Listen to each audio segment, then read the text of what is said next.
안녕하세요, 티키타카입니다. 이번에 준비한 내용은 2024년 몸값이 가장 많이 떨어진 선수들을 알아보았습니다. 뛰어난 활약으로 몸값을 높인 선수들이 있는 반면 아쉬운 활약으로 고점을 찍고 몸값이 폭락한 선수들이 있는데요. 팀에서 요구한 역할을 제대로 수행하지 못해 가치가 하락한 선수들이 누구일까요? 또 하락한 선수들이 가장 많은 구단은 어디일까요? 아무래도 현재 리그에서 순위가 부진한 팀이 힌트가 되겠죠. 궁금증을 해결하기 위해 바로 시작합니다. 마운트의 주 포지션은 공격형 미드필더로 높은 전술 이해도를 바탕으로 중앙부터 측면까지 소화 가능한 선수인데요. 왕성한 활동량을 바탕으로 전방 압박과 성실한 오프더볼 움직임을 가져가며 중원에서 윤활유 같은 역할을 해냅니다. 첼시 유스 출신으로 임대 생활을 제외하고 꾸준히 첼시에서 활약했는데요. 20-21 시즌에는 경기를 전체적으로 보는 능력이 발전하며 한 단계 스텝업하는 모습을 보여주었지만 챔스를 우승한 21-22 시즌 이후 폼이 지속적으로 떨어졌습니다. 23-24 시즌을 앞두고 첼시와 재계약 테이블에서 주급 협상에 실패하며 맨유로 이적을 선택했는데요. 클럽의 상징적인 번호인 7번을 배정할 정도로 맨유의 기대는 컸지만 시즌 내내 경기장에서 영향력을 발휘하지 못하며 마치 산책이나 하는 듯한 모습을 보여주었습니다. 원래도 뛰어난 장점을 꼽기 힘든 육각형 선수인데 그 크기가 계속 줄어들어 이제는 무색무취의 선수가 되어버렸는데요. 돌파구를 찾지 못한다면 먹튀가 될 가능성도 다분해 보입니다.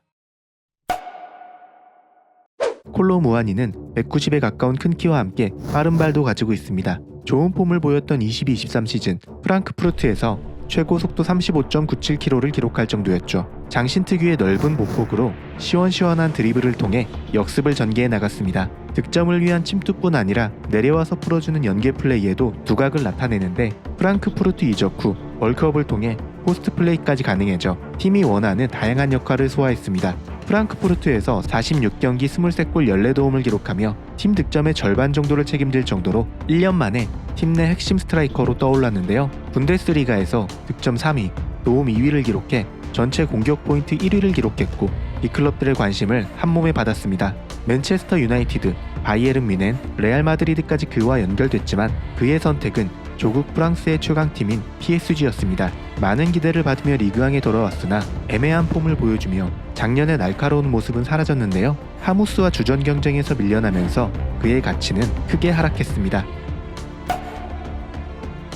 래쉬포드는 18-19 시즌 혜성처럼 등장해 1년 만에 엄청난 스텝업을 이뤄내 팀 내 에이스 수준의 활약을 보여주었습니다. 이 선수의 장점을 꼽자면 빠른 주력, 강력한 킥, 그리고 훌륭한 기본기를 바탕으로 한 다양한 기술들이 있는데요. 특히 이 중에서 빠른 주력이 가장 많이 언급되는 장점입니다. 역습 시 뒤처져 있는 상황에서도 빠른 주력과 순간 속도를 이용해 공을 선점하는데요. 단순히 빠르기만 한 것이 아니라 신체 밸런스도 좋아 몸싸움이 강한 프리미어리그에서도 꽤 잘 버티는 모습을 보여주었습니다. 하지만 치명적인 단점인 부족한 축구 지능과 아쉬운 판단력으로 성장이 정체되었는데요. 이 때문에 안 좋을 때는 슈팅이나 침투 타이밍, 방향 설정에 있어 아쉬움을 드러냈습니다. 거기다 각도가 안 좋은 상황에서도 좋은 위치의 동료를 보지 않고 슈팅을 가져가 탐욕의 기질도 보여주었는데요. 22-23 시즌 도합 30득점을 성공해 좋은 모습을 보이기도 했으나 23-24 시즌에는 독단적인 플레이만 일삼으며 팀의 부진에 이바지하고 있어 그의 몸값은 계속해서 떨어지고 있습니다. 페드리는 스페니쉬 테크니션의 계보를 이을 선수로 윙어와 공격형 미드필더를 모두 소화할 수 있는 멀티플레이어입니다. 전형적인 바르셀로나 플레이 스타일을 가지고 있어 바르샤 팬이 아니면 라마시아 출신으로 착각할 정도인데요. 어린 나이에도 축구 센스가 뛰어나고 바르셀로나 축구에 걸맞는 테크닉, 패싱, 전술적 이해도를 고루 갖추고 있기 때문이죠. 페드리의 플레이는 굉장히 거침없고 시원시원해서 바르셀로나 팬들의 사랑을 한몸에 받고 있는데요. 정확한 스루 패스를 비롯해 창의적인 패싱으로 상대를 혼란에 빠뜨려 이니에스타의 향수를 불러일으키기 때문입니다. 재능이 너무 뛰어나 2020년 클럽은 물론 스페인 국대부터 올림픽 경기까지 소화해 어린 나이에 많은 경기에 출전하며 혹사를 당했는데요. 이로 인해 21-22 시즌부터 부상 빈도가 잦아지며 유리몸이 되어버렸습니다. 이번 시즌도 출전하면 좋은 모습을 보여주었지만 폼이 올라올 만하면 부상으로 이탈해 왜 선수를 어릴 때부터 혹사시키면 안 되는지 몸소 증명하고 있습니다.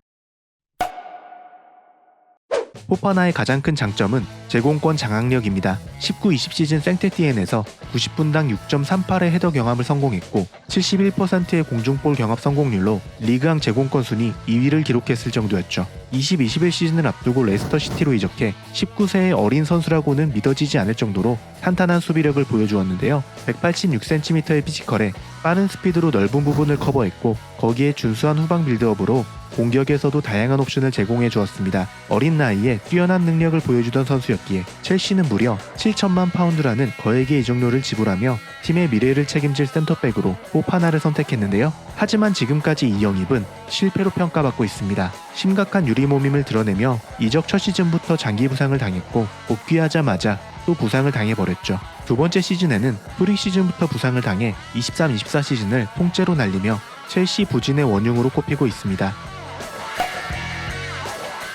12-13 시즌 17세의 나이에 바이에른 뮌헨 1군에 합류해 당시 최연소 데뷔 기록을 경신한 호이비에르는 2016년 7월 사우스햄튼에 이적하며 프리미어리그에서 자리잡기 시작했습니다.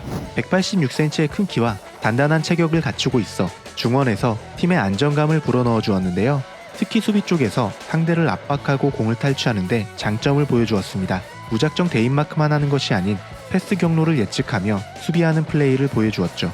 이런 뛰어난 모습은 2020년 토트넘으로 이적해서도 계속되었고 인터셉트 성공률, 태클 성공률 모두 리그 상위권을 차지해 불안했던 중원에 안정감을 더해주었습니다. 하지만 23-24 시즌 포스테코글루 감독이 부임하며 그의 입지는 급격히 줄어들었는데요. 탈압박이나 빌드업에서 투박한 볼터치로 경기 템포를 따라가지 못해 주전 경쟁에서 밀리고 말았습니다. 결국 경기 출전 시간은 줄어들었고 이번 시즌을 끝으로 팀을 떠날 것으로 예상됩니다. 주로 우측에서 뛰는 윙어로 중앙으로 접고 들어와 왼발로 공격을 시도하는 전형적인 인버티드 윙어입니다. 브라질리언 특유의 화려한 테크닉과 센스로 에레디비지에서 활약하던 시절에는 드리블 돌파를 자주 시도하며 좋은 모습을 보여주었는데요. 22-23 시즌을 앞두고 무려 1억 유로라는 거액으로 맨유로 이적하면서 지금까지 보여준 모습은 실패 그 자체였습니다. 분명 맨유에 필요한 유형의 선수였지만 리그 수준 차이를 극복하지 못해 영입 당시 기대했던 모습과는 다른 경기력을 보여주고 있는데요.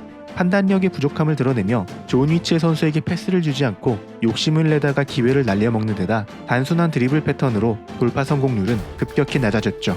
이런 모습으로 맨유 부진의 한 축을 담당했다는 책임은 피할 수 없게 되었는데요. 3월까지 리그에서 공격 포인트가 한 개도 없을 정도로 최악의 모습을 보여 시장 가치가 떨어지면서 판매도 불가능해 맨유 역사상 최악의 영입에 가까워지고 있습니다. 지금까지 이번 시즌 시장 가치가 가장 많이 하락한 선수들을 알아보았는데요. 단순히 개인적인 커리어만 피해를 본 것이 아닌 팀 전체에 영향을 끼칠 정도로 안 좋은 모습을 보인 선수들이 대부분이었습니다. 엄청난 주급을 받으며 뛰는 만큼 자기 관리를 철저히 해서 반전을 위해 노력해 주길 바라겠습니다. 재미있게 보셨다면 구독과 좋아요 부탁드립니다. 시청해 주셔서 감사합니다.